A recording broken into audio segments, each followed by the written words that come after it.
Hey guys, welcome to Car Guy 1999 Reviews. Today we have the 2011 Subaru WRX STI. Been wanting to try one of these for quite a good amount of time.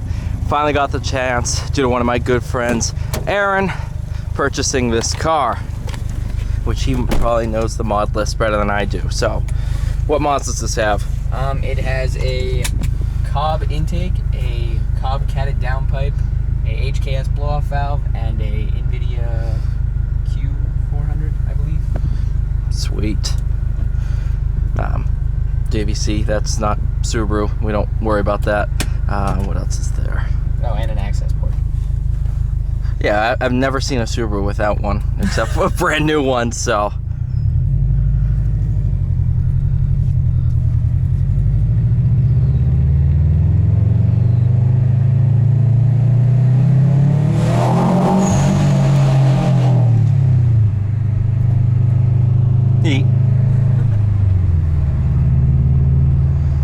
That's what I love about STIs, honestly. I've driven, it's my first non-new generation one. I don't even think I've driven a WRX of this gen. And they just want to be driven as fast as possible.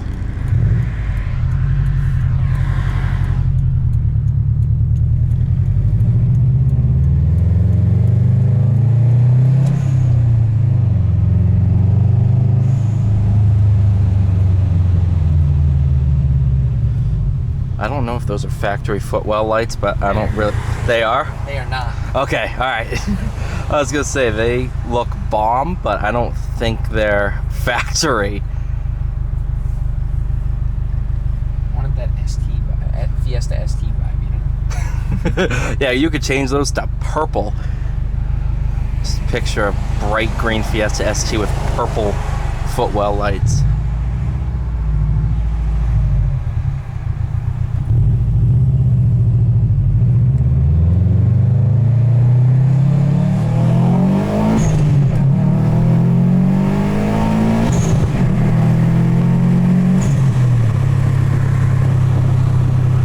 God, I love this car.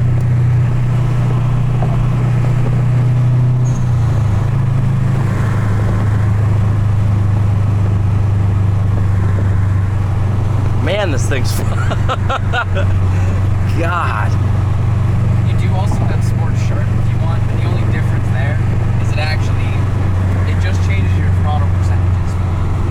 So essentially, Sport is just 100% throttle. You're getting like what the car normally gives, and Sport Sharp would just be, I think it's like 120. So instead of, when your throttle position's at what would normally be like 20%, you're getting 40%. 40%. But it doesn't really change much of anything else. It doesn't change the tune, which most people think it does. It doesn't like change at the tune or the map the car runs. It just changes your throttle. It's kind of like a big lie from Subaru. Although most, if not every sport mode I've used, all it does is change throttle position mapping.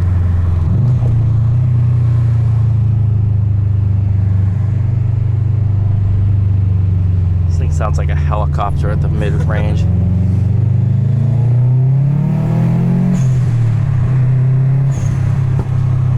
That was a good one.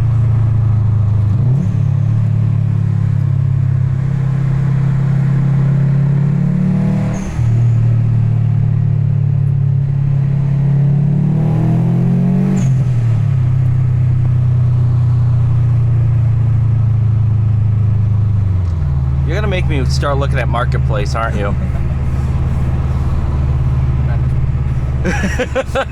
Oh, don't tempt me, Aaron. Don't tempt me.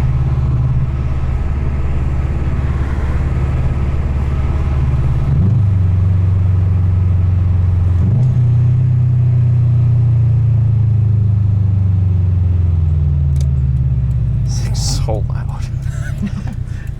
I think it's still quieter than Nick's ST though. I don't know how he drives that around every day. I couldn't do it. Yeah, alright, so that's how you get it to pop. So when you try to blip the gas on downshifts, there's a little bit of a delay, but if you roll into it and then lift, it'll pop every time. I like how you figured that out. I've driven the car and like Well, I've been trying to do it this whole time, so I finally figured out a consistent way to do it.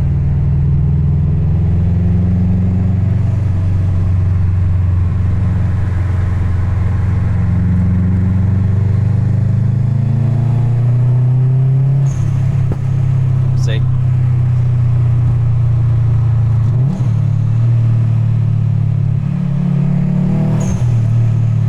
I didn't do it there, but whatever.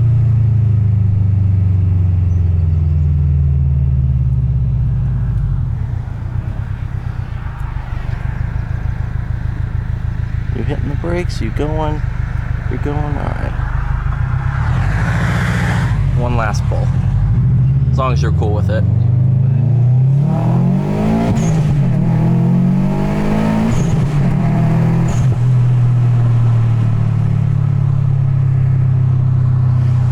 I don't need one.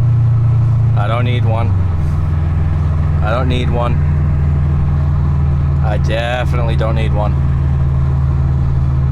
But man, do I want one.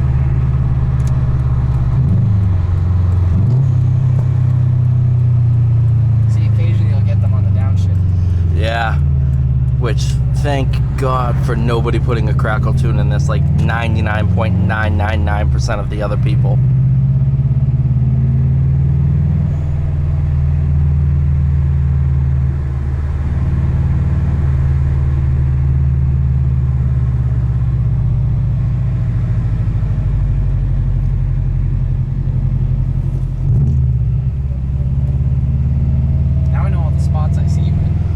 Ta-da!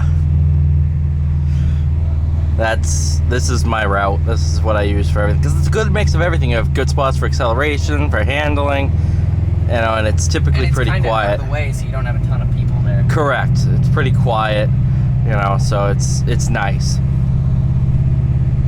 Because it's only so fun doing traffic reviews.